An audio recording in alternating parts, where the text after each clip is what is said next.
Okay, so the secret to training outstanding employees and cold callers and to learning information is in your ability to isolate. So I want to explain what I mean. So, why do you resist new information, especially in your field, especially in your sport, especially in your career? Why do people have this thing where they just turn their brains off? And what happens is, like, let's say somebody is doing cold email better than you or cold calling better than you, or like why don't you just listen to them? What is the problem? Well, usually what happens is we have a personality and an identity. And this is especially true in sports. Like if we're the best player, and then we go to college and we're like, oh my God, we're not the best player anymore. But it's also true in anything in your life, anything that you do for a living, anything like I'm good at getting girls, right? Well, you have an identity that's built around even if you're not good at getting girls, you have this identity where you the story that you tell yourself about yourself is a specific way. Now, when you resist information is usually when your sense of self feels threatened. So if I had a coach who was like, you're shit, you're this, you're weaker than this, your strength is nothing to write home about. And I was like, okay. Like, but it was really threatening to my sense of self. It made learning harder. A lot of his other students quit. Now he's much more chill. But why does this happen? Because we threaten people's identity. And that's what also you see this in politics. People have cognitive dissonance when their political identity feels threatened.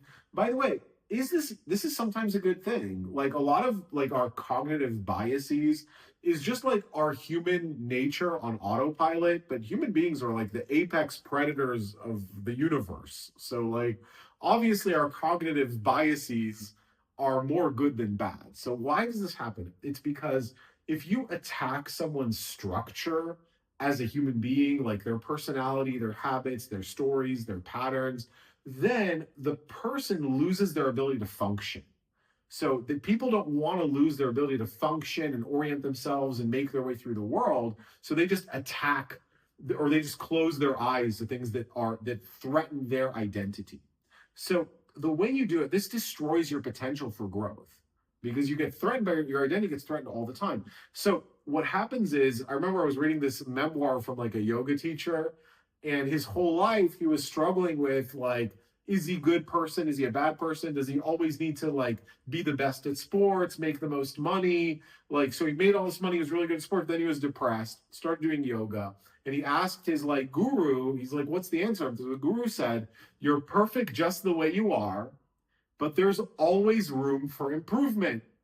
It sounds like a Hallmark card, but he's starting to cry. So how does this work? So what you have to do is you have to isolate certain qualities and you talk about just one quality. So for example, let's say we have a cold call campaign that is now generating 30% less leads than it did last month.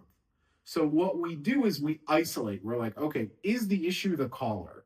Is the caller getting better? Is the caller getting worse? Let's listen to his calls from yesterday. Let's listen to his calls 3 months ago when he started.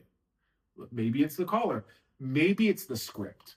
A lot of times we get a new ICP and the client wants to rewrite the script. God bless our clients. And then we have to, we push back as much as we can. But maybe it's the script. And then maybe it's the scraping strategy. Maybe it's the leads list. Maybe we change the ICP. But it's a lot easier to deal with one specific quality. And if it is the caller, then we look at, okay, what does it mean it's the caller? Are they abusing? Are they taking too much time off?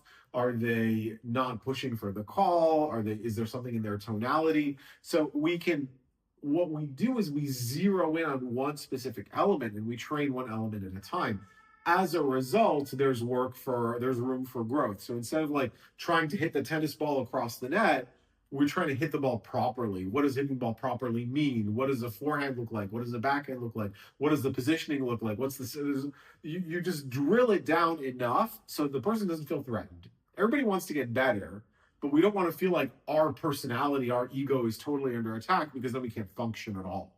So you have to get really, really good at isolating specific elements and then addressing them one at a time. And then also in sales, you can do this. So what's the number one reason sales don't happen?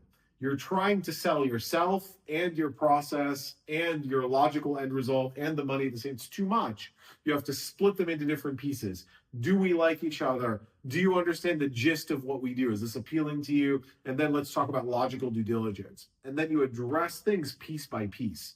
So the other thing that I want to tell you is it's okay if you can't isolate everything. It's okay if you're like, hey, listen, the caller is really good. The script is really good. The leads list is really good. But what's going on? It's July 10th. We're in Paris. Half of our friends are in Europe. Everybody's on vacation. It's healthcare. It happens. 30% less leads is amazing compared to last year. Like when we benchmark the same campaigns, we're doing better than last year, but it doesn't look like it. So you have to have respect for the unknowns. When you don't know what's going on, and then the team, like, because what happens, the team gets threatened. So if like the cold caller, the cold call manager is like, the problem is the leads, and then the girl is scraping leads, like, oh, what do you mean? So the team has to get it working together and being like, hey, what if we're not as smart as we think we are? Let's hypothesize. Let's try something new. A lot of times your biggest breakthroughs, we had 2 clients this year that I was sure were going to churn because we had huge problems in their campaign. We iterated through it. We tested new things, and now they're our best clients. It's amazing. So like, have respect for the unknown. The unknown is where the potential is. So you can't be good at everything, and that's a good thing, because when you figure something out, that's where you really get alpha in a business. Anyway, have a great day, guys. I will talk to you tomorrow.